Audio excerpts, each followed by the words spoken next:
আসসালামু আলাইকুম রহমতুল্লাহ। সম্মানিত ভিউয়ার্স, আগের দিন বলেছিলাম যে আমার ঘুচুর আসলে একটু সমস্যা হয়েছে। হ্যাঁ, দেখা যাচ্ছে না যদি ওইভাবে ক্যামেরায়, যে যে জায়গাগুলো দেখতেছেন হলুদ হয়ে আছে, ওখানে আসলে বায়োডিন ব্যবহার করা ওর সামান্য কি ধরনের এক ধরনের ঘা হয়েছে। তো আমি ভ্যাটের পরামর্শ নিয়েছিলাম, ভ্যাট আমাকে এই ওষুধটা সাজেস্ট করেছে, ফ্লুগাল। হ্যাঁ, পাশাপাশি আরও একটা ওষুধ আছে, ওষুধটা হলো, তো মূলত এই ওষুধটা হলো আপনার অ্যালার্জি জাতীয় যে জিনিসটা। হ্যাঁ, ও আসলে যখন চুলকায় তখন ওই যে জায়গাটা ঘা আছে ওই জায়গাটা পানি পানি হয়ে যায়। তো পাশাপাশি আরও একটা ওষুধ এই যে, হ্যাঁ, এই ওষুধটা ব্যবহার করতে বলেছে, মুক্সাসিল। হ্যাঁ, এটা এটা আসলে যে অ্যান্টিবায়োটিক, এটা ঘা শুকানোর জন্য। আর এটা হলো যেন চুলকানিটা অ্যালার্জিটা না হয়, হ্যাঁ, ইনফেকশন না হয়, এই জন্যই। ঠিক আছে।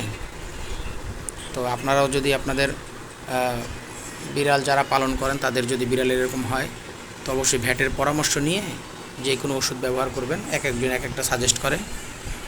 ঠিক আছে, আপনারা সবাই ভালো থাকবেন, সুস্থ থাকবেন। আসসালামু আলাইকুম।